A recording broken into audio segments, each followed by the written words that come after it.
ശ്രുതിക്കട്ടെ.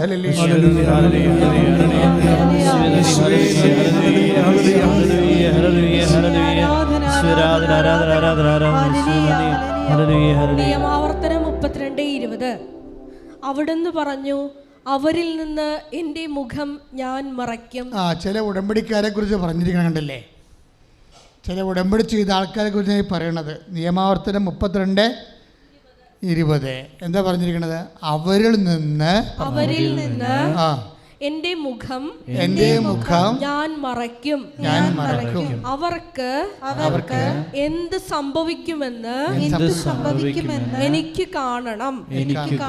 അവർ വക്രവും അവിശ്വസ്തവുമായ തലമുറയാണ്. അത് വക്രതയാണ് പ്രശ്നം. ഇതിൻ്റെ ഉടമ്പടി വന്നിട്ട് വക്രത കാണിക്കരുത്. വക്രത എന്ന് പറഞ്ഞാൽ എന്താണ്? വക്രതയുടെ കൂടെ വരേണ്ട സംഭവമാണ് അവിശ്വസ്തത. 32:20 അതാണ്.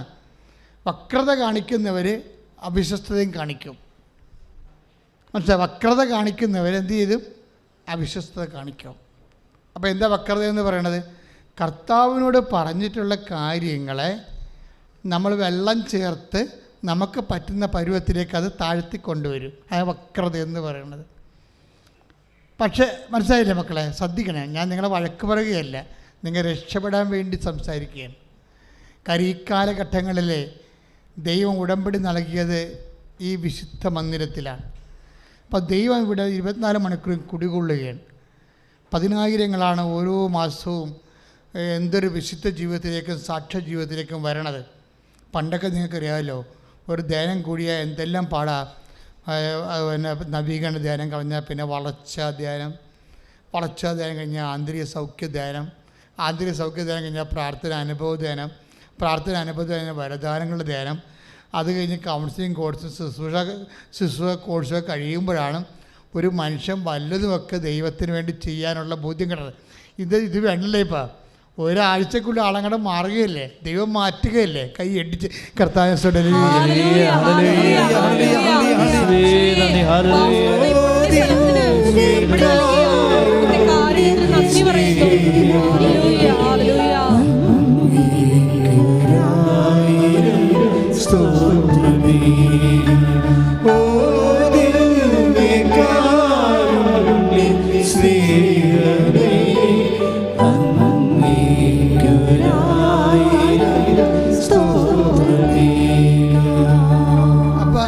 പറയണത് മക്കൾ വഴക്കാട്ടെടുക്കരുത്.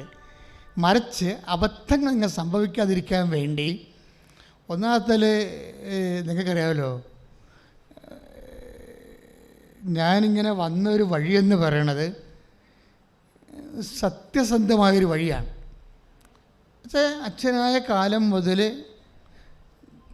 എൻ്റെ അപ്പൻ ഈശോയാണ് ദൈവമെന്ന് എനിക്ക് പറഞ്ഞു തന്ന കാലം മുതൽ ഞാൻ ഈശോനെ ഫോളോ ചെയ്യുന്ന ഒരാളാണ്. ഇവിടം വരെ എത്തി നിൽക്കുമ്പോൾ എനിക്ക് മനസ്സിലായിട്ടുള്ള കാര്യങ്ങൾ, ആർക്കാണ് നമുക്ക് വക്രതയില്ലാതെ ഇതിൻ്റെ അകത്ത് ഇൻവെസ്റ്റ് ചെയ്യാൻ പറ്റുന്നത്, അവരോട് ദൈവം സത്യസന്ധനായതുകൊണ്ട് അതിൻ്റെ ആനുപാതികമായ റെസ്പോണ്ടിങ് ഉണ്ടാകും. ഏത് രീതിയിലാണ്? അതുകൊണ്ടാണ് ഞാൻ ഇതിപ്പോൾ എന്താ വക്രം എന്ന് പറഞ്ഞാൽ, ഇപ്പം നിങ്ങളോട് ചില സമയത്ത് വസ്ത്രമില്ലാത്തവർക്ക് വസ്ത്രം കൊടുക്കാൻ പറയും. അപ്പോൾ വസ്ത്രമില്ലാത്തവർക്ക് വസ്ത്രം കൊടുക്കാൻ പറയും നിങ്ങളോട്. അപ്പോൾ നിങ്ങൾ വസ്ത്രം കൊടുക്കും. നമ്മൾ തന്നെ ഇവിടെയും കൊണ്ടുവന്ന് തരും കുറേ വസ്ത്രങ്ങൾ. ഇത് നമുക്ക് അതുപോലെ തന്നെ ഇത് നമുക്ക് വേണമെങ്കിൽ കായൻ്റെ ബലി പോലെ ചെയ്യാൻ പറ്റും. ചീഞ്ഞതും പൊട്ടിയതൊക്കെ കൊണ്ടുവന്ന് ആൾക്കാർക്ക് കൊടുക്കുക. ഞങ്ങളിതൊക്കെ കത്തിച്ച് കളയുള്ളൂ. കാര്യം നമുക്കൊരു മാന്യതയില്ലേ? ഈ കൃപാസനമല്ലേ ഇതിനിത് നിങ്ങളെ കൊണ്ടുവന്ന് തന്നു പറഞ്ഞാൽ കൊടുക്കണതിന് എന്താണ്? കൃപാസനമല്ലേ? ഇപ്പോൾ നമുക്ക് സ്റ്റാൻഡേർഡില്ല എന്നാണ് നമ്മൾ കത്തിച്ച് കളയും. എന്താ അറിയാം, കർത്താവിന് വേണ്ടി ചെയ്യേണ്ട കാര്യമല്ലേ. അപ്പോൾ അത് കൊടുക്കുമ്പോൾ അത് ഭംഗിയായിരിക്കണം, വൃത്തിയായിരിക്കണം, ആൾക്കാർക്ക് ഉപയോഗിക്കാൻ പറ്റുന്ന രീതിയിലായിരിക്കണം. അപ്പോൾ എന്തെങ്കിലും പറയണമെന്ന് വെച്ചാൽ, ഇപ്പോൾ നിങ്ങളുടെ കൂടെ 1 മൈൽ പോകാൻ ആഗ്രഹിക്കുന്നതിൻ്റെ കൂടെ ഈശോ എന്താ പറഞ്ഞത്? 2 മൈൽ പോകണം. അത് തന്നെയാണ് നമ്മൾ ശണ്ട കൂടി ഉടുപ്പ് കരസ്ഥമാക്കാൻ ഉദ്യമിക്കുന്നതിനൂടെ മേലേക്ക് കൂടി വിട്ടുകൊടുക്കണം. എന്ത് സംഭവിച്ചാൽ ദൈവത്തിരുസ്ഥനെ വ്യാപരിക്കുന്നതിനൊരു രീതികളുണ്ട്. ഇപ്പം നിങ്ങൾ ഉടമ്പടി ഇപ്പോൾ അതിർത്തി തർക്കമുണ്ടായി, വഴക്കുണ്ടായി, കേസുണ്ടായി, അല്ലെങ്കിൽ ചില പുരയിടം ചില ആൾക്കാർ നമുക്ക് തരണില്ല, നമുക്ക് വഴി നടത്താൻ പറ്റണില്ല, അതുകൊണ്ട് നമുക്ക് വീട് വെക്കാൻ പറ്റണില്ല, നമ്മളവിടെ നിന്ന് വിറ്റുചുട്ട് പോകാൻ വേണ്ടി ആഗ്രഹിക്കുന്നു, അവരും ആഗ്രഹിക്കണം നമുക്ക് ഇത് വിറ്റ് കിട്ടിയാൽ മതി, പക്ഷേ വില കിട്ടാത്തത് കൊണ്ട് നമ്മൾ പോണില്ല. ഇങ്ങനെയൊക്കെയുള്ള സിറ്റുവേഷൻ വെച്ചൊന്ന് ചാടുമ്പോൾ ഇപ്പം തന്നെ നിങ്ങളെ ഓടുന്ന വണ്ടിയുടെ അകത്ത് കിടന്ന് ഓടിയിട്ട് വണ്ടിക്ക് മുമ്പ് എത്താൻ നോക്കരുത്, മറിച്ച് പതുക്കെ പതുക്കെ പ്രാർത്ഥിച്ച് നിൽക്കണം. കാരണം നിങ്ങളെടുത്തിരിക്കുന്ന വിഷയം നിങ്ങളുടെ വസ്തുവിൻ്റെ വിഷയമല്ല, അത് വ്യക്തിയുടെ വിഷയമാണ്. വസ്തുവിൻ്റെ വിഷയമായിരുന്നെങ്കിൽ അപ്പം തന്നെ ആ സംഭവം വിറ്റുമാറിയണം. മറിച്ച് ഈ വിഷയത്തിലൂടെ വ്യക്തിയായ നിങ്ങളെ ദൈവം വചനം സ്വീകരിക്കുന്ന രീതിയിലേക്കും വചനത്തിന് സാക്ഷ്യം വഹിക്കാൻ പറ്റുന്ന പരുവത്തിലേക്കും കർത്താവ് നിങ്ങളെ കൊണ്ടുപോകാൻ ആഗ്രഹിക്കുന്നു. കൈയടിച്ച് കർത്താവ് ജീവിതത്തെ പറ്റിയുള്ള ദൈവഹിതങ്ങൾ തിരിച്ചറിയുവാൻ നമ്മളെ അഭിഷേകം ചെയ്യണമേ. Hallelujah, hallelujah.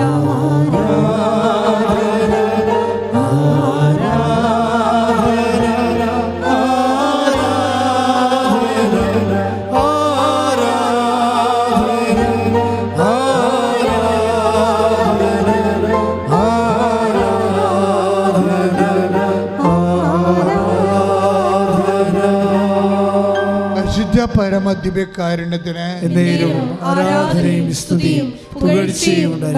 അപ്പോൾ നമ്മൾ നിയമാവർത്തനം 32:20 കണ്ടത് വക്രതയില്ലാതെ, വളഞ്ഞ വഴികളില്ലാതെ വിശ്വസ്തയോടെയാണ് ചെയ്യേണ്ടത്. വിശ്വസ്തയോടെ ചെയ്താൽ നമുക്ക് കഴിഞ്ഞ ആഴ്ച ഞാൻ പറഞ്ഞായിരുന്നു, നിങ്ങൾ വിശ്വസ്തയോടെയാണ് ചെയ്യണമെങ്കിൽ എക്സ്ട്രാ ആയിട്ട് നിങ്ങൾക്ക് കർത്താവിൻ്റെ കരുണയുടെ സബ്സിഡി ലഭിക്കുമെന്ന് പറഞ്ഞിരുന്നു ഇല്ലേ? ഏക്കണത് 7:12 എത്രയോ 7:12 അത് നിയമാവർത്തനം വായിച്ച് ശ്രദ്ധിക്കട്ടെ.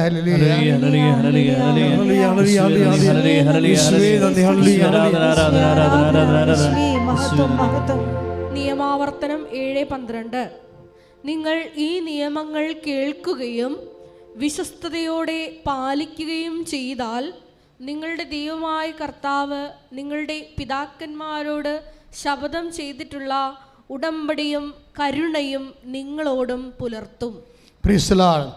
അപ്പോൾ ഉടമ്പടിയിൽ പറഞ്ഞിരിക്കുന്ന കാര്യങ്ങൾ മാത്രമല്ല, വേറൊരു സംഭവം കൂടി പറയുന്നുണ്ട് അവിടെ. എന്താണത്? കരുണ. അതാണ് സബ്സിഡി എന്ന് പറയുന്നത്. അതിൻ്റെ ഇല്ലാത്തതാണ്. നിങ്ങൾ ദൈവദൃശ്യന് സത്യസന്ധമായിട്ടും വിശുദ്ധയോടെ വിശ്വാസത്തോടെ നിൽക്കുമ്പോൾ ചില കാര്യങ്ങൾക്ക് കരുണ എന്ന് പറഞ്ഞാൽ എന്താണ്? നമുക്ക് മെറിറ്റില്ലാത്ത not by merit but by grace. അത് വെച്ച് കഴിഞ്ഞാൽ അതാണ് കരുണ ലഭിക്കുമെന്ന് പറയുന്നത്. അപ്പോൾ ഉടമ്പടി വർക്ക് ചെയ്യണത് നോട്ട് ബൈ മെറിറ്റിലാണല്ലേ. അപ്പോൾ ഒരു കാര്യം നിങ്ങൾ വക്രതയില്ലാതെ അവിശ്വസ്തതയില്ലാതെ ഉടമ്പടിയിൽ ഒരു വ്യക്തി ദൈവമായിട്ട് ജീവിതം പുനഃക്രമീകരിക്കുമ്പോൾ ഉടമ്പടി പ്രകാരം വാഗ്ദാനം ചെയ്യുന്ന ആനുകൂല്യങ്ങളുടെ കൂടെയാണ് നമ്മൾക്ക് എക്സ്ട്രാ ആയിട്ട് കരുണ ലഭിക്കുന്നത്. ഇനി തിരിച്ചിട്ട് പറഞ്ഞാൽ എന്താ സംഭവിക്കുന്നത്? എക്സ്ട്രാ കരുണ ലഭിക്കാൻ നമ്മൾ എന്ത് ചെയ്യണം? വക്രത കാണിക്കാതെ ദൈവത്തോട് വിശ്വസ്തത കാണിക്കണം. കൈ ഇടിച്ച് കർത്താൻ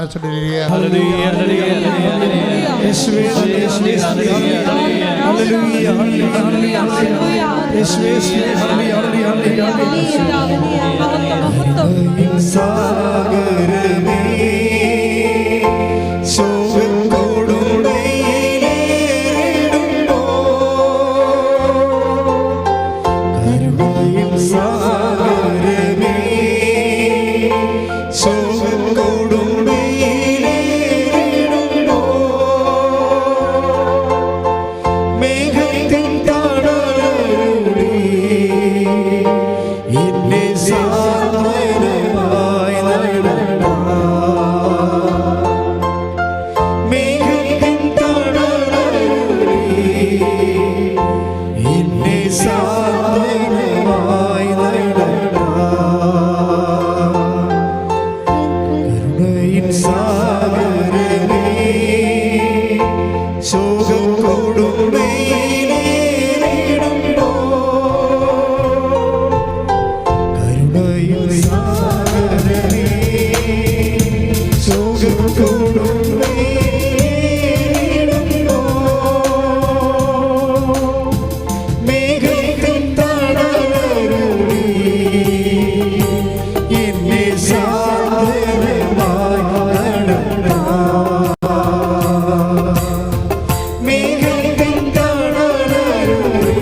പരിശുദ്ധ പരമ ദിവ്യകാരുണ്യത്തിന്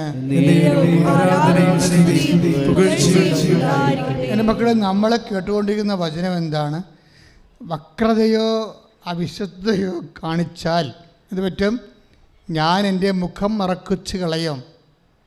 അതല്ലേ നിയമാവർത്തനം 32:20 എന്താ പറയണത്? ഉടമ്പടിയിൽ നിങ്ങൾ വക്രതയോ, കഴിഞ്ഞ ദിവസങ്ങളിൽ ഒരു അച്ഛൻ്റെ വൈഫ് ഇവിടെ ഉടമ്പടി എടുത്തായിരുന്നു. കഴിഞ്ഞ ആഴ്ച ഞാൻ പറഞ്ഞത്. അപ്പം അവർ പറയണത് കേട്ടിട്ട് വേറെ ആൾക്കാർ വന്ന് എന്നോട് പറഞ്ഞാണ്, അവർ ഉടമ്പടി എടുത്തിട്ട് പിന്നെ അവർ നിന്നുകൊണ്ട് മറ്റുള്ളവരുടെ കൂട്ടുകാർ പറയും, ഇതൊക്കെ എങ്ങനെ ചെയ്യാൻ പറ്റും, എന്ത് കഷ്ടപ്പാടാണെന്ന്. ഇത് എടുക്കണമെന്ന് ഓർക്കണ്ടേ?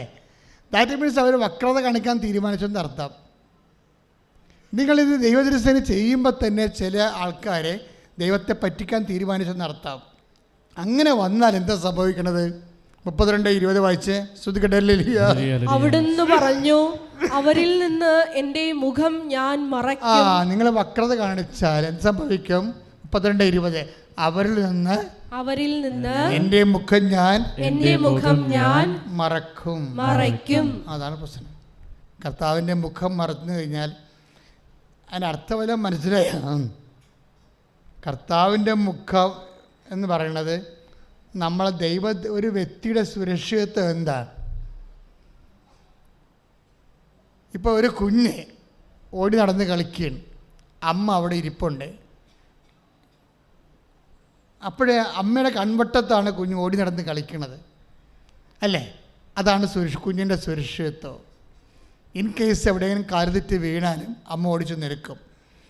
ദൈവത്തിൻ്റെ മുമ്പിൽ നിൽക്കുക എന്ന് വെച്ച് കഴിഞ്ഞാൽ സുരക്ഷിത മേഖലയിലായിരിക്കുക എന്നതിൻ്റെ അർത്ഥമല്ല. കണ്ണും മൂക്കും പറ്റി ദൈവം നിങ്ങളുടെ മുമ്പിൽ ഇരിക്കണമല്ല.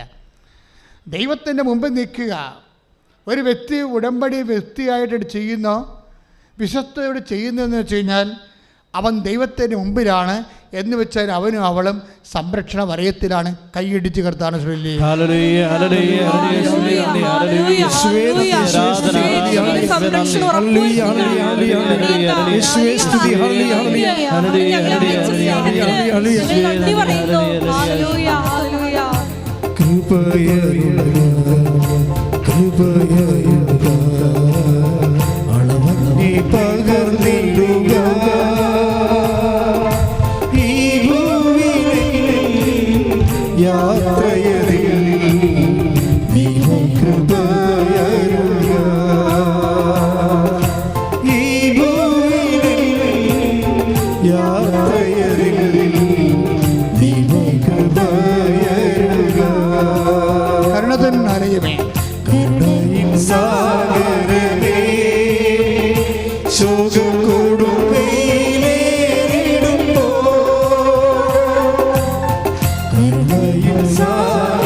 മക്കളെ, ഈ പാട്ട് മനസ്സിൽ സൂക്ഷിച്ചിട്ട് നന്നായി സ്തുതിക്ക്.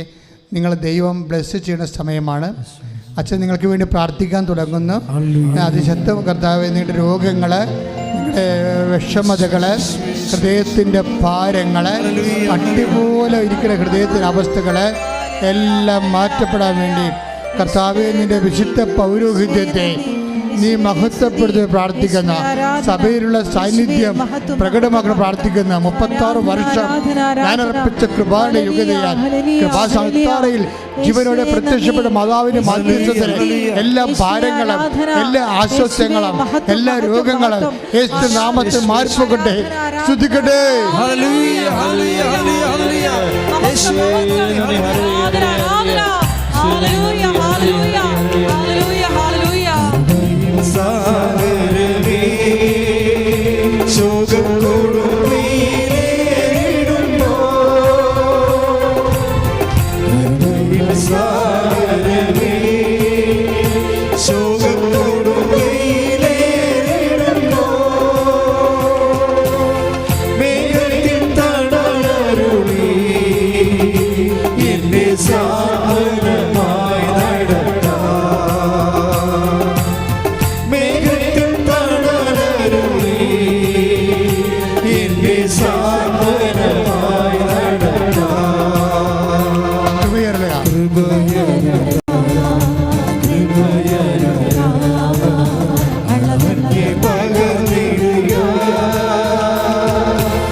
പരിശുദ്ധ പരമദിവ്യകാരുണ്യത്തിന്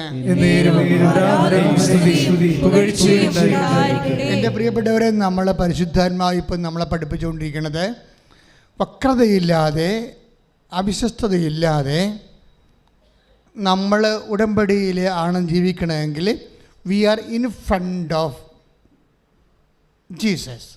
അതാണ് പറയണത്.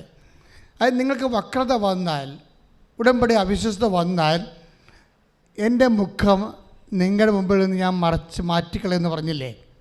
അതായത് നമുക്ക് വക്രത അവിശ്വസ്ത ഉണ്ടായാൽ ദൈവ സാന്നിധ്യത്തിൽ നിന്ന് നമ്മളെ മാറ്റപ്പെടും. ദാറ്റ് മീൻസ് സംരക്ഷണം നഷ്ടപ്പെടുക. ഉടമ്പടി ഒരു വലിയ സംരക്ഷണമാണ്. കഴിഞ്ഞ ദിവസങ്ങളിൽ സിജോമോൻ എന്ന് പറഞ്ഞൊരു സാക്ഷിയില്ലേ? സിജോമോൻ്റെ പ്രശ്നം എന്താ? സിജോമോൻ ഉടമ്പടി എടുത്താൽ, വീടില്ലാത്തതുകൊണ്ട് ഉടമ്പടി എടുത്താൽ, വീടുമില്ല, സ്ഥലവും ഇല്ല, ജോലിയില്ല, അതുകൊണ്ട് ഉടമ്പടി എടുത്താൽ. പക്ഷേ സിജോമോൻ എന്താ വെച്ചാൽ ഉറങ്ങാൻ നേരം നോക്കുമ്പോൾ ഒരു കുഞ്ഞ് പാമ്പോടെ ഇരിക്കണം അല്ലേ? അപ്പോൾ ഉടനെ അവനത് നോക്കി അതിനെ ഫോട്ടോ എടുത്ത് ആ പാമ്പിനെ തല്ലിക്കൊന്ന്, എന്നിട്ട് അതിൻ്റെ ഫോട്ടോ എടുത്ത് മൊബൈലിൽ സൂക്ഷിച്ച് ഈ മൊബൈൽ ഏത് തരത്തിലുള്ള പാമ്പാണിതെന്ന് സെർച്ച് ചെയ്തുകൊണ്ടിരിക്കുകയാണ് 3 മണിക്കൂർ. കുറച്ച് കഴിഞ്ഞപ്പോൾ ഈ മനുഷ്യൻ തളരാൻ തുടങ്ങി. ഒരു ചെറിയൊരു ബോധക്കേട് പോലെ വന്നു. അല്ല, അപ്പം തന്നെ അങ്കമാലി ആശുപത്രി കൊണ്ടുപോയി. അവിടെ ചെന്ന ശേഷം ഡോക്ടറോട് പറഞ്ഞു, ഡോക്ടറെ എന്നെ കടിച്ചാൽ എനിക്ക് ഓർമ്മയില്ല, പാമ്പ് ഇതാണ്. പക്ഷേ എന്താ പ്രോബ്ലം വെച്ച് കഴിഞ്ഞാൽ ശംഖുവരയനാണ്. അത് കടിച്ചെന്ന് 5 മണിക്കൂർ കഴിഞ്ഞ് മാത്രമേ നമുക്കറിയാൻ പറ്റത്തുള്ളൂ. ഇടയ്ക്കൊന്നും അറിയാൻ പറ്റത്തില്ല. പക്ഷെ അറിഞ്ഞു വരുമ്പോൾ നമ്മൾ വെൻറ്റിലേറ്ററായി പോകും. അപ്പോൾ ആ ഒരു അവസ്ഥ ഈ മനുഷ്യൻ്റെ. അപ്പം അങ്ങനെ വന്ന് ഈ മനുഷ്യൻ്റെ അത് പറയുന്നുണ്ട്. അദ്ദേഹം എല്ലാം ഇവിടെ നിന്ന് വിവരിച്ചായിരുന്നു. അതായത് 5-ാമത്തെ മണിക്കൂറിൽ ഇയാളുടെ പാദം തളരും. അപ്പോൾ പിന്നെ മുട്ട് വരെ തളരും. മരിച്ചു കൊണ്ടിരിക്കുകയാണ്. വെൻറ്റിലേറ്ററിലാണ് ആൾ. അപ്പോൾ ഡോക്ടറിനുള്ളിൽ പറയുന്നുണ്ട്, അകലെയുള്ളവരെയൊക്കെ അറിയിച്ചോ, ഇനി നമുക്ക് ഇനി കിട്ടത്തില്ലെന്ന് പറയുന്നുണ്ട്. അല്ല, അദ്ദേഹം പറയുന്നുണ്ട് എൻ്റെ അടുത്ത്.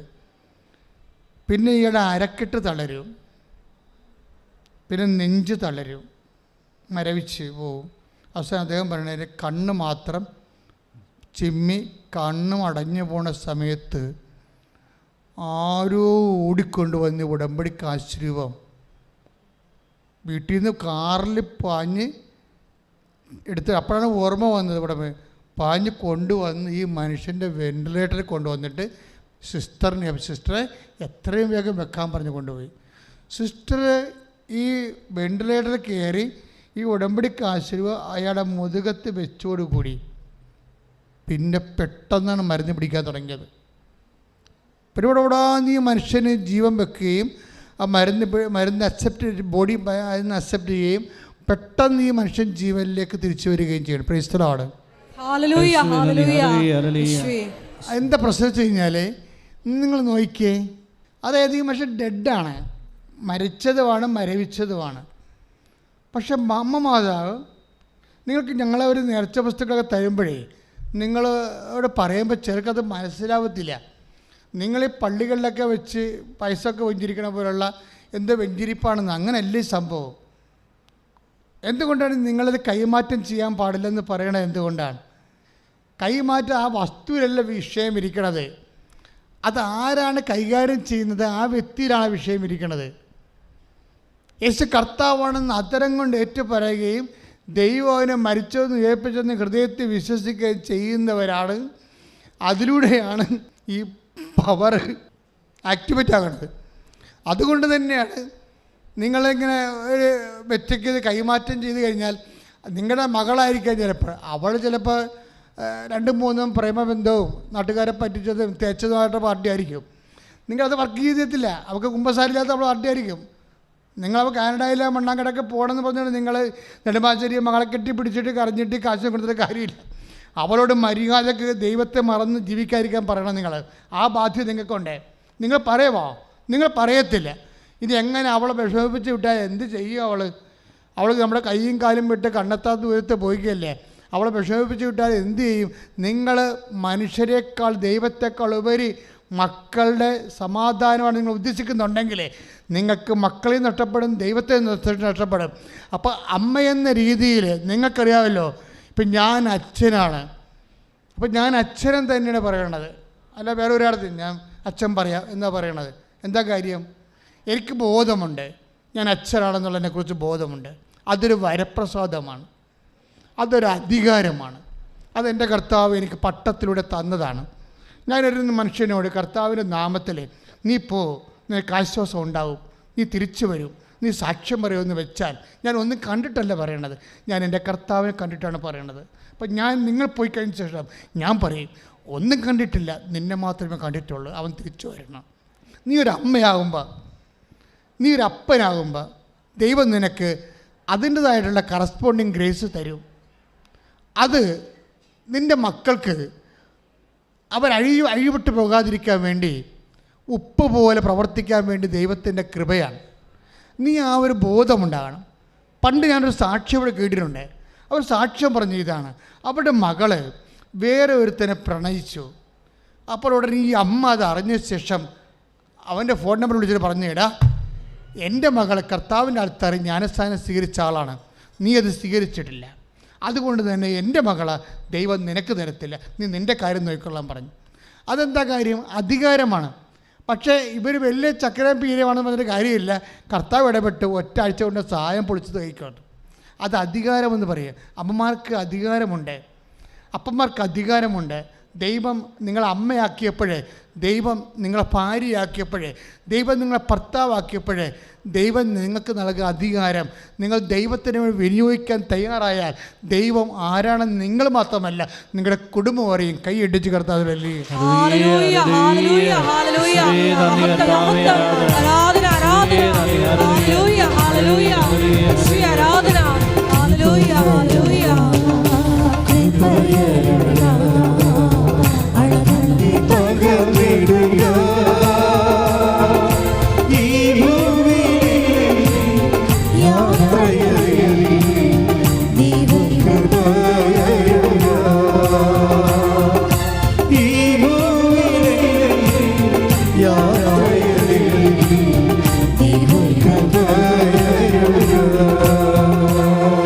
പരിശുദ്ധ പരമ ദിവ്യകാരുണ്യത്തിന്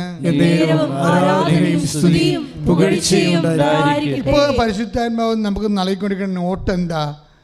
അതായത് നമ്മൾ വക്രതയില്ലാതെ വിശ്വസ്തയോടുകൂടി കർത്താവിൻ്റെ ഉടമ്പടി ജീവിച്ചാൽ നമ്മൾ ദൈവത്തിൻ്റെ സംരക്ഷണത്തിൻ്റെ കൺമുമ്പിലാകുമെന്നാണ് പറഞ്ഞത്, ഇല്ലേ? എന്താ, അതൊരു പ്രധാനപ്പെട്ട വിഷയമാണ്. കാര്യം ചില സമയത്ത് നമുക്ക് ഒരു പാപകരമായ അവസ്ഥകൾ ചെറുക്കെങ്കിലും ജീവിതത്തിലുണ്ടാകും. പക്ഷെ അപ്പോഴും പരിശുദ്ധാത്മാവും മിനിമം ഹോളി സ്പിരിറ്റ് നമ്മുടെ ഇന്ന് പൂർണ്ണമായിട്ടും വിട്ടു പോകത്തില്ല. എൻ്റെ മക്കളത് മനസ്സിലാക്കണം. നിങ്ങൾ ചിലപ്പോൾ അങ്ങ് ചിന്തിച്ച് കാണാം, ഞാനിങ്ങനെ പാപിയായിപ്പോയി, അതുകൊണ്ട് പരിശുദ്ധാത്മാവ് മിക്കവാറും പോയി കാണുമെന്ന്. അങ്ങനെയില്ല. ദാവീദ് പാപിയായ സമയത്തും ദാവീദ് പ്രാർത്ഥിച്ചത് എന്താണ്? അങ്ങയുടെ തിരുസന്നിധിയിൽ നിന്ന് എന്നെ തള്ളിക്കളയരുതേ, അങ്ങയുടെ പരിപ്പാവനെ ഇതിൽ നിന്ന് എടുത്തു മാറ്റരുതേ. അതായത് പാപകരമായൊരു സാഹചര്യത്തിലാണെങ്കിലും നീ ദൈവഭയമുള്ള വ്യക്തിയാണെങ്കിൽ ദൈവം തൻ്റെ പരിശുദ്ധാത്മാവിനെ നിന്നെ നിർത്തിക്കൊണ്ട് നിന്നെ പതുക്കെ പതുക്കെ വീണ്ടെടുക്കും. കൈ ഇടിച്ച് കർത്താവിലല്ലേ.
അപ്പോൾ ആ പാമ്പ് കടിയേറ്റ് മരിച്ച് പോയപ്പോൾ ആളെ തിരിച്ചു കൊണ്ടുവന്നില്ലേ ദൈവം?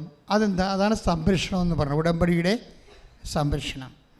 ഉടമ്പടി എടുക്കുന്ന ഒരു വ്യക്തികൾക്കും ദൈവം ആ മനുഷ്യൻ ഉടമ്പടി എടുത്ത് പാമ്പ് കടിയാക്കാതിരിക്കാനല്ലേ? അദ്ദേഹത്തിന് വീടില്ല, അതുപോലെ തന്നെ ജോലിയുമില്ല, അതിൻ്റെ പേരിലെടുത്ത സ്ഥലമില്ല.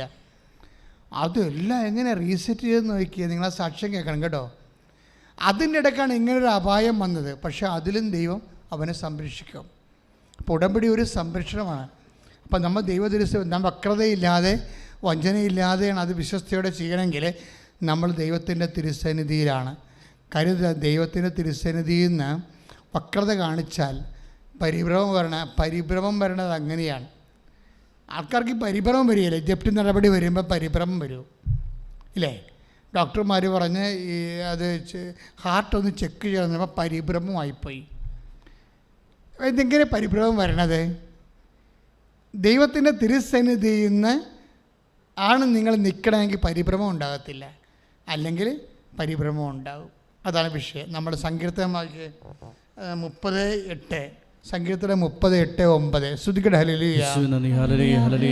30-ാം സങ്കീർത്തനം 7-ാം തിരുവചനം. കർത്താവേ, അങ്ങയുടെ കാരുണ്യം എന്നെ ശക്തമായ പർവ്വതത്തെ പോലെ ഉറപ്പിച്ചിരുന്നു. അങ്ങ് മുഖം മറച്ചപ്പോൾ ഞാൻ പരിഭ്രമിച്ചുപോയി. Praise the Lord. ഇതാണ് വിഷയം. വക്രത വന്നാൽ മുഖം മറക്കുമെന്ന് പറഞ്ഞിട്ടുണ്ട് അല്ലേ? നിയമാവർത്തനം 32:20.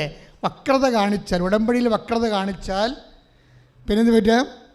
ഞാൻ നിങ്ങളെ മുമ്പിൽ നിന്ന് എൻ്റെ മുഖം മറക്കും. അപ്പോഴേ മുഖം മറച്ചാൽ എന്ത് സംഭവിക്കാം? സങ്കീർത്തനം 30:7-8 എന്താണ്? പരിഭ്രമം ഉണ്ടാവും. ഈ പരിഭ്രമം എങ്ങനെ ഉണ്ടാക്കിയതാണ്? നമ്മളുണ്ടാക്കിയെടുത്തല്ലേ. പരിഭ്രമമില്ലാതെ ജീവിക്കാനുള്ള മെയിൻ സംഭവം എന്ത്? ഒരു വിഷയത്തിലും പരിഭ്രമമില്ലാതെ ജീവിക്കാൻ പറ്റും. എന്തെങ്ങനെ ജീവിക്കാൻ പറ്റും? ദൈവത്തിരുസന്നിധിയിൽ നിൽക്കാൻ. എങ്ങനെ? വിശ്വസ്തയോടെ, വക്രതയില്ലാതെ കർത്താവിൻ്റെ വചനം പാലിച്ചുകൊണ്ട് കൈയടിച്ച് കർത്താവിന്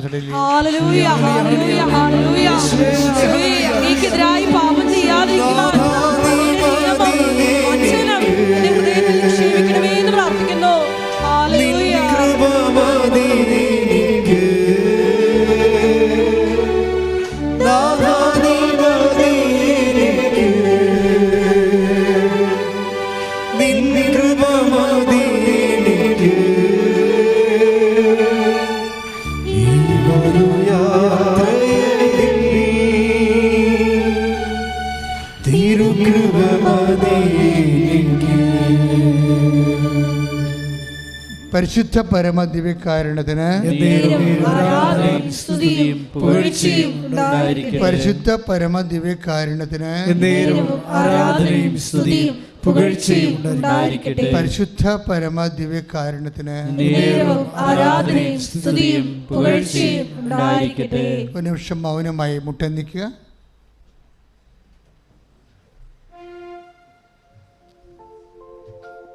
മൗന പ്രാർത്ഥനയുടെ സമയമാണ്.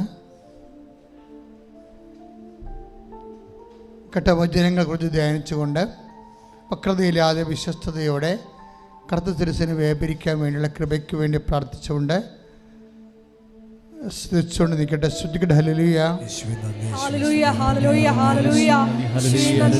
യേശുവേ ആരാധന. Hallelujah hallelujah. മഹത്വം മഹത്വം. ആരാധന യേശുവേ. ദൈവത്തിരുസന്നിധിയിൽ സത്യസന്ധതയോടെ വ്യാപരിക്കുവാൻ, വക്രതയില്ലാതെ വ്യാപരിക്കുവാൻ, നിയമങ്ങൾ പാലിച്ചു മുന്നേറുവാൻ ഞങ്ങളെ അഭിഷേകം ചെയ്യണമെന്ന് പ്രാർത്ഥിക്കുന്നു. ഉടമ്പടി നിബന്ധനകൾ വിശ്വസ്താപൂർവ്വം പാലിക്കുവാൻ, ദൈവഭയത്തോടെ ചെയ്യുവാൻ ഞങ്ങളെ അഭിഷേകം ചെയ്യണമേ. ദാസത്തിൽ വന്ന് ഉടമ്പടി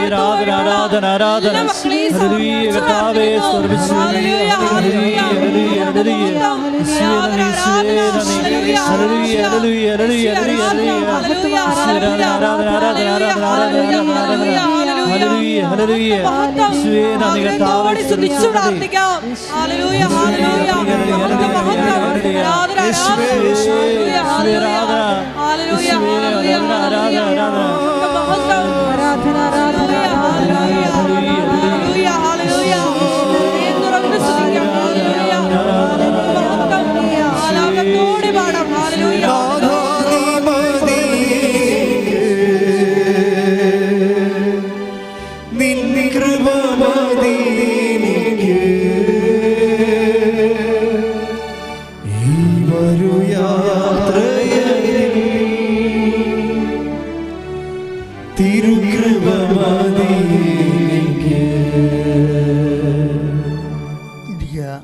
ഇരിക്കുക. കർത്താവ് തൻ്റെ വാഗ്ദാനങ്ങളിലെ വിശ്വസ്തരാണ്. ഇൻ കേസ് ഉടമ്പടി കാലത്ത് ചെറിയ എന്തെങ്കിലും തരത്തിലുള്ള ഇതുപോലെ കരച്ചിൽ കണ്ടില്ലേ, സഹനമായ ഒരു സാഹചര്യം വന്ന കണ്ട, പക്ഷേ അത് അന്ത്യമല്ല. അതിനെ അവർ പ്രാർത്ഥിച്ച് അതിജീവിച്ചോ ദൈവത്തിൻ്റെ വലിയ മഹത്വത്തിൻ്റെ വിഷയമായി മാറ്റിയത്. ഇതുപോലെ അതുകൊണ്ട് ബൈബിൾ എന്താ പറയണത്? ചില സമയത്ത് സന്ധ്യയിൽ കരച്ചിൽ വരാം, പക്ഷെ പ്രഭാതം വരുമ്പോൾ സന്തോഷമായി മാറും. അതാണ് നമ്മുടെ ജീവിതാനുഭവങ്ങളുടെ നേച്ചറാണ് പറയണത് കർത്താവിൻ്റെ വചനം. സന്ധ്യയിൽ കരച്ചിൽ വരുന്നു പറഞ്ഞ് കരച്ചിൽ വരുന്നു. 30-ാം സങ്കീർത്തനം 5-ാമത്തെ വാക്യം. ശ്രുതിക്കട്ടെ hallelujah hallelujah hallelujah hallelujah hallelujah hallelujah. 30-ാം സങ്കീർത്തനം 5-ാം തിരുവചനം. എന്തെന്നാൽ അവിടുത്തെ കോപം നിമിഷ നേരത്തേക്കേ ഉള്ളൂ. അത്രേ ഉള്ളൂ.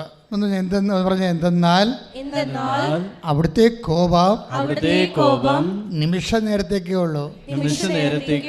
അപ്പൊ നീണ്ടു നിൽക്കത്തില്ല. മനസ്സിലായില്ലേ? ക്ലിയർ അല്ലേ? അടുത്തത് അവിടുത്തെ പ്രസാദം ആജീവനാന്തം നിലനിൽക്കുന്നു. രാത്രിയിൽ വിലാപമുണ്ടായേക്കാം, എന്നാൽ പ്രഭാതത്തോടെ സന്തോഷത്തിന്റെ വരവായി. അപ്പോൾ ഉടമ്പടി എടുക്കുന്ന ഓരോ മക്കൾക്കും ഇടയ്ക്ക് ഒരു ചെറിയ ക്ലേശങ്ങൾ വന്നാൽ നിങ്ങളെ ക്ലേശത്തിൽ നിങ്ങളെ വിട്ടുകൊടുക്കരുത്. നിങ്ങൾ പ്രെയർ ചെയ്ത് പ്രതിരോധിച്ച് കർത്താവിൻ്റെ ഈ സന്ധ്യയെ വിശ്വാസം കൊണ്ട് അതിജീവിക്കണം. സന്ധ്യയിനെയും കരച്ചും വിശ്വാസം കൊണ്ട് അതിജീവിക്കണം. പ്രഭാതം സന്തോഷത്തിലേക്ക് വന്ന് അത് പൊട്ടിവിടരുന്നവരെ നമ്മൾ വിശ്വാസി നോക്കി പാർക്കും.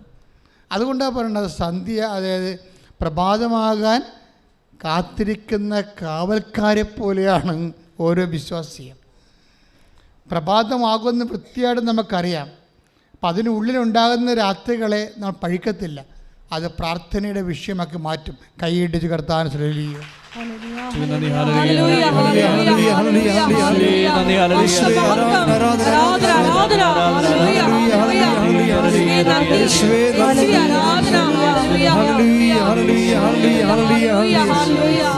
എല്ലാവരും എഴുന്നേൽക്കുക. രോഗസൗഖ്യ പ്രാർത്ഥന.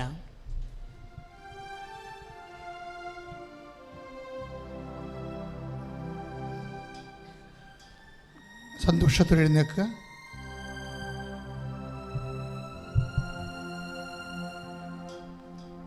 അച്ഛൻ പ്രാർത്ഥിക്കുന്ന സമയത്ത് മക്കളെ കൈകൾ മാറ്റി മാറ്റി വെക്കണം കേട്ടോ. രോഗമുള്ളിടത്തെ അഭിഷേക പ്രാർത്ഥനയുടെ സമയത്തും രോഗസൗഖ്യ പ്രാർത്ഥന സമയത്തും യേശു കർത്താവാണ് എന്ന അധരം കൊണ്ട് ഏറ്റു പറഞ്ഞുകൊണ്ട് ദൈവം അവന് മരിച്ചോ നിയപ്പിച്ചോ,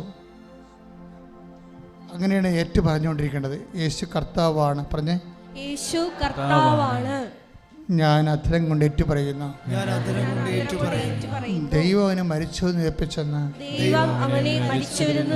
ഹൃദയത്തിൽ വിശ്വസിക്കുന്ന കർത്താവിൻ്റെ ഉയർപ്പിന്റെ ശക്തിയാൽ എന്റെ മാരക ദുരോഗങ്ങളെ വിട്ടുമാറട്ടെ. യേശു കർത്താവാണെന്ന് ഞാൻ അധരം കൊണ്ട് ഏറ്റുപറയുന്നു. ദൈവം അവനെ മരിച്ചവരിൽ നിന്ന് ഉയർപ്പിച്ചെന്ന് എന്റെ ഹൃദയത്തിൽ ഞാൻ വിശ്വസിക്കുന്നു.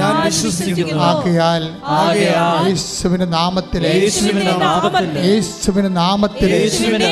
മാരക രോഗങ്ങള് തീരാവ്യാധികള് ഈ നിമിഷം യേശുവിന്റെ നാമത്തിൽ വിട്ടുമാറട്ടെ. ശ്രദ്ധിക്കട്ടെ.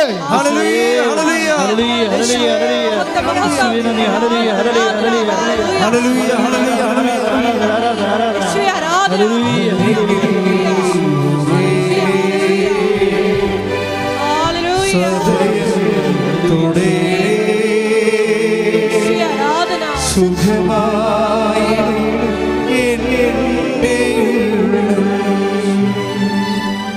ഹരി വരേ സദയത്തോടെ സുഖമായി എൻ്റെ പ്രിയപ്പെട്ടവരെ, വളരെ സന്തോഷത്തോടുകൂടി വേണം. അച്ഛൻ നിങ്ങളെ ശാസിക്കും, അത് നിങ്ങൾ കാര്യമായിട്ട് എടുക്കരുത്. കാര്യം നിങ്ങൾ എല്ലാവർക്കും അനുഗ്രഹം കിട്ടാൻ വേണ്ടിയാണ്, നിങ്ങളുടെ ആധ്യാത്മിക ധാരണ പിശകുകൾ തിരുത്താനാണ് അച്ഛൻ നിങ്ങളെ ശാസിക്കേണ്ടത്. പക്ഷേ നമ്മൾ കർത്താവിൻ്റെ തിരുസന്നിധി കൃപാസനത്തിൽ വരുമ്പോൾ നിങ്ങൾ ഓർക്കണം, അമ്മയാണ് എന്നെ കൊണ്ടുവന്നത്. എൻ്റെ കണ്ണീരിൻ്റെ കാലത്ത് ഈ മണ്ണിൽ നിന്ന് എനിക്ക് പരിഹാരം ഉണ്ടാകും. ആ ഒരു ബോധം ഉണ്ടായാൽ മതി. ബാക്കി ഒരു പ്രശ്നവുമില്ല. ബാക്കിയെല്ലാം നമ്മളല്ല ചെയ്യണത്, അമ്മയാണ് ചെയ്യണത്. അതുകൊണ്ട് തന്നെ നിങ്ങളുടെ മക്കളെ ഓർത്ത് പ്രാർത്ഥിക്കാൻ വേണ്ടി പറയുകയാണ്. ഇപ്പോഴവർ ദൈവം അനുഗ്രഹിക്കും. കാര്യം നമ്മുടെ ഒരു പ്രതീക്ഷ, അവർ രക്ഷപ്പെട്ട നമ്മളുടെ കുറേ പ്രശ്നങ്ങളെല്ലാം സമാധാനത്തിൽ അവസാനിക്കും. അതുകൊണ്ട് അവരുടെ ജോലി, അവരുടെ വീട്, അവരുടെ വിവാഹം, അവരുടെ കുഞ്ഞുങ്ങൾ, അവരുടെ പരീക്ഷ എല്ലാം സമർപ്പിച്ചുകൊണ്ട് ശക്തമായി സ്തുതിക്കട്ടെ. ഹല്ലേലൂയ.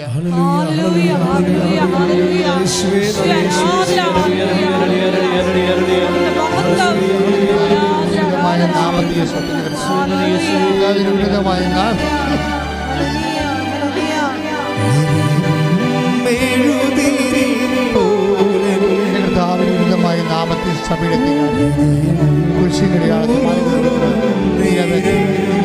മക്കളെക്കുറിച്ചുള്ള എല്ലാ വിഷമങ്ങളും മക്കളുടെ തുടർന്ന്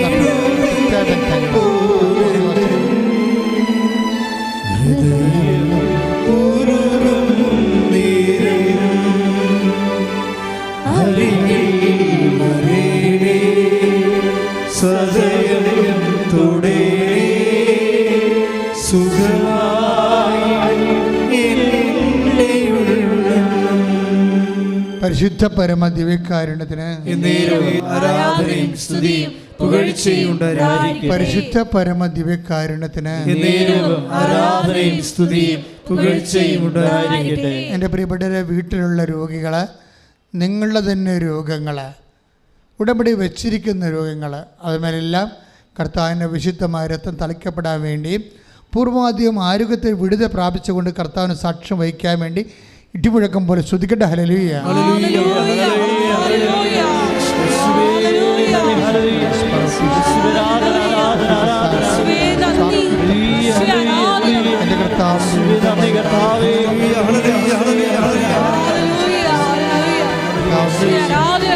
എൻ്റെ കുടുംബത്തിലെ എല്ലാ മക്കളെയും സമർപ്പിച്ചു എല്ലാ മേഖലകളെയും അനുഗ്രഹിക്കണമേ എന്ന് പ്രാർത്ഥിക്കുന്നു. Hallelujah, hallelujah.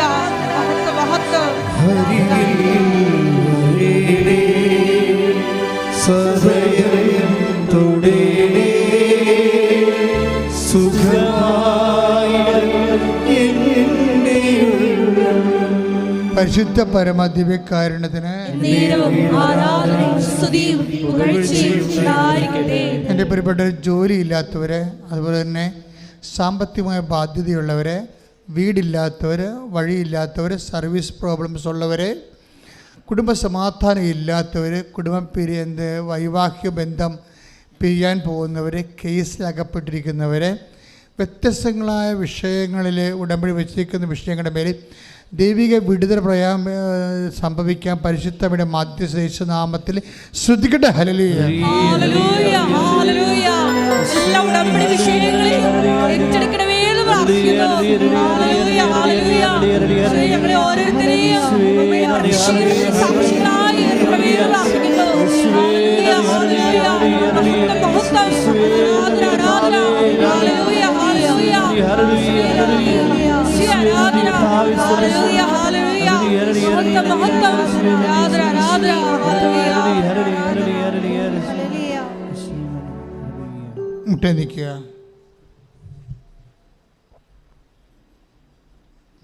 മൗനമായി പ്രാർത്ഥിക്കേണ്ട സമയമാണ് ഇത്. വളരെ മർമ്മപ്രധാനമായ സമയമാണ്. വളരെ മൗനമായി പ്രാർത്ഥിക്കേണ്ട സമയമാണ്. സാക്ഷ്യം പറയാൻ പറ്റുന്ന അനുഭവങ്ങൾ കിട്ടാനുള്ള സമയമാണ്.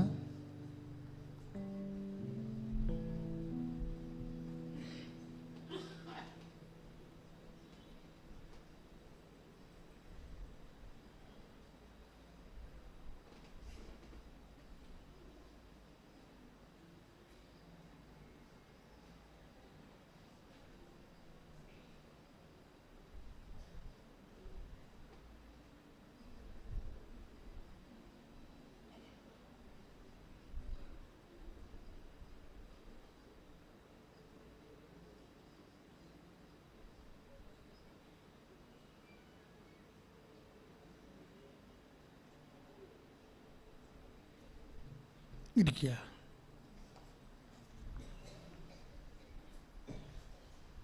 അറിയിപ്പുകൾ. എല്ലാ ദിവസവും കൃപാസനത്തിൽ ഉടമ്പടി പുതുക്കുന്നതിന് ഉടമ്പടി എടുക്കുന്നതിനുള്ള അവസരം ഉണ്ട്. ഫസ്റ്റ് ബാച്ച് 7 മണിക്കാണ്. തലേ രാത്രി ഈ പ്രദേശങ്ങളിൽ വന്ന് താമസിക്കുന്നവരും വെളുപ്പിനെ ഒരു 3 മണി തൊട്ട് ആൾക്കാർ ട്രെയിനിലേക്ക് വരാൻ തുടങ്ങും. ആ ഒരു ബാച്ചാണ് ഫസ്റ്റ് ബാച്ച് 7 മണിക്ക്. അവരിറങ്ങുന്നത് 10:30 മണിക്കാണ്. അപ്പോൾ സെക്കൻഡ് ബാച്ച്, ഇപ്പം നിങ്ങൾക്ക് രാവിലെ വരുന്നവരുണ്ടാവും. വീട്ടിൽ നിന്ന് രാവിലെ 5 മണിക്ക് എഴുന്നേറ്റ് വരുന്നത് 5 മണിക്ക് വന്നിട്ട് ഇവിടെ വന്ന് അവർ വരണ സമയം, ആ സമയം എന്ന് പറഞ്ഞാൽ മിക്കവാറും അവർ ഈ കുമളിയിൽ നിന്ന് വരെയുള്ള ആൾക്കാർ ഈ 10:30 കണക്ക് കയറണത്.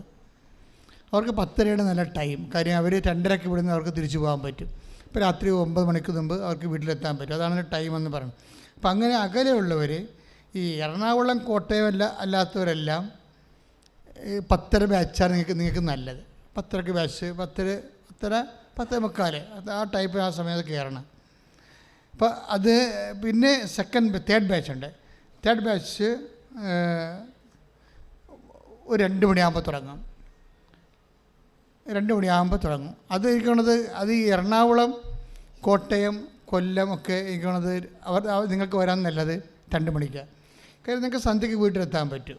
വീട്ടിലെത്താം ജസ്റ്റ്. അപ്പോൾ അതുകൊണ്ട് അപ്പോൾ ഞാനൊരു ക്രമീകരണം പറയണേ, നിങ്ങളുടെ സൗകര്യം അനുസരിച്ച് വന്നാൽ മതി. ഇവിടുത്തെ ടൈം ക്രമീകരണം പറഞ്ഞതാണ്. It's okay.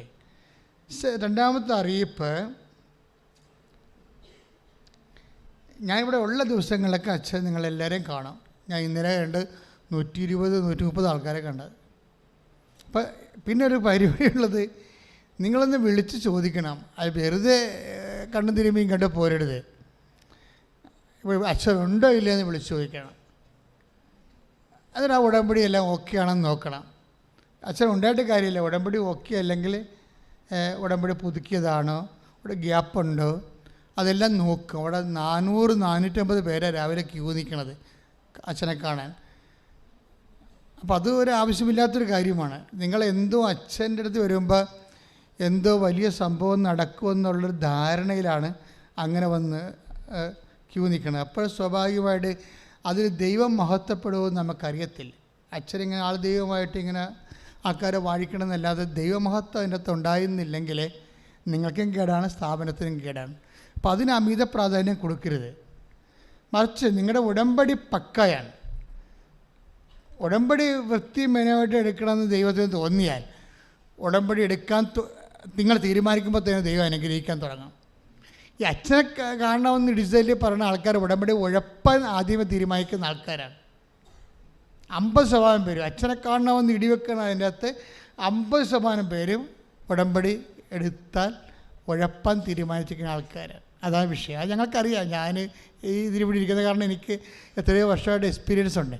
അപ്പം അതുകൊണ്ട് ദൈവദൃസന്നിധി സത്യസന്ധമായിട്ട് വിഷയത്തെ വിലയിരുത്താൻ വേണ്ടി ശ്രദ്ധിക്കുക. മൂന്നാമത്തെ അറിയിപ്പ്, എല്ലാ ദിവസവും രോഗികൾക്ക് വേണ്ടി രോഗികളുടെ പേപ്പർ റെഡിയാകണം. രോഗികളായതുകൊണ്ട് പ്രത്യേകിച്ച് പ്രയോജനമില്ല. ഇത് ഉടമ്പടി ധ്യാന കേന്ദ്രമാണ്. അത് ഉടമ്പടി എടുത്തിരിക്കണവരായിരിക്കണം. അപ്പോൾ അവർക്ക് ആർക്കെങ്കിലും വേണ്ടി രോഗികൾ പിന്നെ വന്നാൽ മതി. ആരോഗ്യമുള്ള വീട്ടിലുള്ള ആൾക്കാർ വന്ന് ഉടമ്പടി എടുത്ത് നിൽക്കുക. അവർ രാവിലെ 7 മണിക്ക് ഉടമ്പടി എടുക്കാൻ കയറി കഴിഞ്ഞാൽ രോഗികൾ 10 മണിക്ക് വന്നാലും കുഴപ്പമില്ല. 10:30 തൊട്ടാണ് ഞാൻ ആൾക്കാരെ കാണാൻ തുടങ്ങുന്നത്. പരീക്ഷക്കാരെയും കാണാം. പരീക്ഷക്കാരെ ഇന്നലെ എത്ര കണ്ടെന്നറിയോ? 90 പേരെ കണ്ട്. അതായത് എല്ലാ പ്രൊഫഷണൽസിനെയും കാണാം. അപ്പം അതുകൊണ്ട് ഇതൊക്കെ ചെയ്യുമ്പോഴും ഇവിടെ വന്നിട്ട് അയ്യോ അച്ഛനില്ല എന്നൊക്കെ ചോദിച്ചിട്ട് പോകരുത്. മിക്കവാറും എനിക്ക് സീരിയസ് ആയിട്ടുള്ള സഭയിലെ ഉത്തരവാദിത്തമുണ്ട്. അപ്പോൾ സ്വാഭാവികമായിട്ട് അങ്ങനെ പോകുമ്പോൾ ഇപ്പോൾ ഇന്നലെ ഞാൻ ഇല്ലായിരുന്നു, ഉച്ചവരെ ഇല്ലായിരുന്നു, ബിഷപ്പ് ഹൗസ് മീറ്റിംഗാണ്. അപ്പം അങ്ങനെ വരുമ്പോൾ പോകും. അപ്പോൾ അതുകൊണ്ടാണ് നിങ്ങൾ വിളിച്ചു ചോദിക്കണമെന്ന് പറഞ്ഞതിൻ്റെ കാരണം. It's okay. അത് മൂന്നാമത്തെ അറിയിപ്പേ. എല്ലാത്തിനും നമുക്ക് ഇപ്പോൾ ഞങ്ങൾക്ക് അതേ പ്രശ്നമൊന്നുമില്ല. ആൾക്കാരുടെ കയ്യിലെല്ലാം പക്കാ രേഖയാണ്. എല്ലാവരുടെ കയ്യിലും വളരെ എഡ്യൂക്കേറ്റഡാണ് ആൾക്കാർ. എല്ലാവരുടെ കയ്യിലും പക്കാ രേഖയാണ്. അത് കാരണം നമുക്കൊരു പ്രശ്നമില്ല. പിന്നെ പറഞ്ഞാൽ മനസ്സിലാവുന്നുണ്ട്.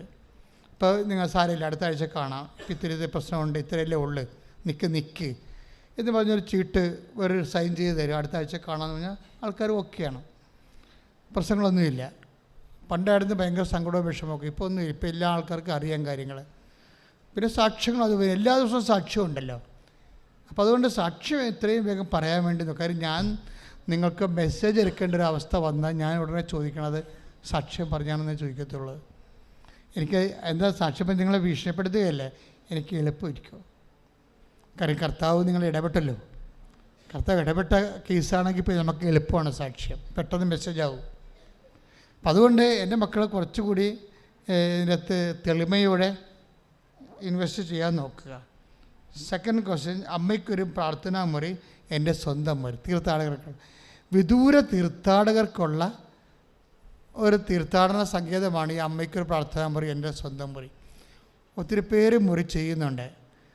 നമ്മൾ 50-50 മുറികൾ എപ്പോഴും ഫ്രീ ആയി കിട്ടുന്ന രീതിയിലാണ് ആ കെട്ടിടം ചെയ്തുകൊണ്ടിരിക്കുന്നത്. നിങ്ങൾക്ക് മുറി ആവശ്യമുള്ളവരും കൃപാസനത്തിൽ വന്ന് താമസിക്കണമെന്ന് ആഗ്രഹമുള്ളവരും 1 വർഷം 4 ദിവസം താമസിക്കാൻ പറ്റും. അങ്ങനെ 5 വർഷം ഫ്രീ ആയിട്ട്. മിഷണറീസ് ഓഫ് മരീന പാരിഷന് കൃപാസനത്തിൽ പ്രേക്ഷിത പ്രവർത്തനം ചെയ്യാൻ ആഗ്രഹിക്കുന്നവർക്കും സ്റ്റാഫായിട്ട് ജോലി ചെയ്യാൻ ആഗ്രഹിക്കുന്നവരും 82 81 29 75 11 വിളിക്കുക. എല്ലാ ചൊവ്വാഴ്ചയും തമിഴ് ഉടമ്പടിയും അതുപോലെ തന്നെ തമിഴ്, അതുപോലെ കർണാടക, മറ്റു സ്ഥലങ്ങളിൽ നിന്ന് വരുന്നവർക്കുള്ള ഉടമ്പടി ദിവസമാണ് എല്ലാ 2ാം ചൊവ്വാഴ്ചകളും. പിന്നെ നമ്മൾ ശ്രദ്ധിക്കേണ്ടത് 11 പത്രങ്ങളുണ്ട് കൃപാസനത്തിൻ്റെ. ഇറ്റാലിയൻ പത്രം, ജർമ്മൻ, ഇംഗ്ലീഷ്, ഹിന്ദി, മറാഠി, ഉറുദു, ബംഗാളി, തമിഴ്, അങ്ങനെ ഒത്തിരി പത്രങ്ങളുണ്ട് കൃപാസനത്തിൻ്റെ. അപ്പോൾ നിങ്ങൾ അതാത് സ്ഥലങ്ങളിൽ പോകുമ്പോൾ അതാത് ഭാഷയാണ് വാങ്ങിച്ചുകൊണ്ട് പോയി പ്രേക്ഷിത പ്രവർത്തനം ചെയ്യേണ്ടത്. പിന്നെ ലൈറ്റൊക്കെ അതിൻ്റെ പേര് റിക്വസ്റ്റ്.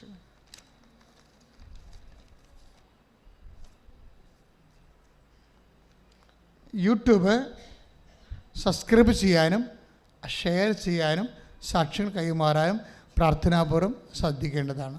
എല്ലാവരും മുട്ട നിൽക്കുക. സമാപനാശീർവാദം.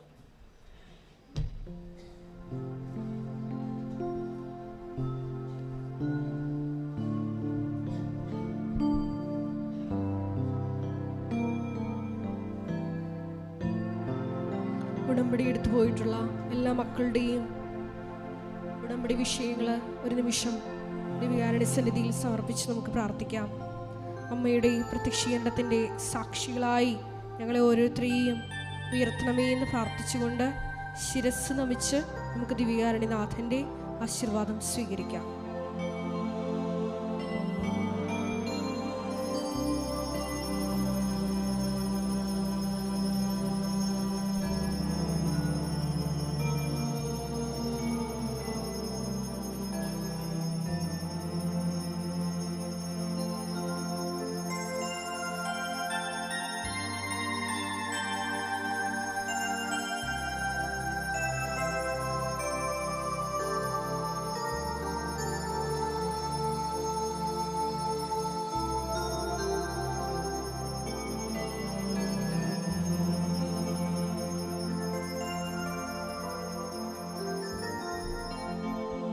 പരിശുദ്ധ പരമ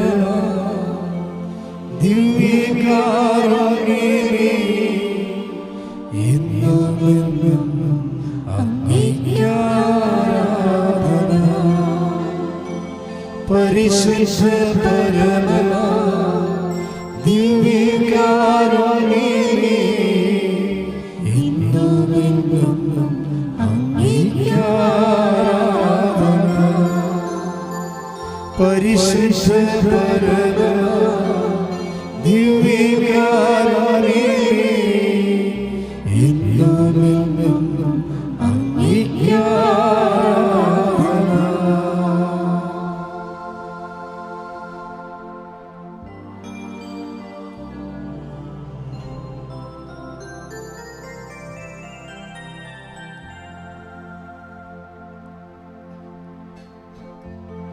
ആവേ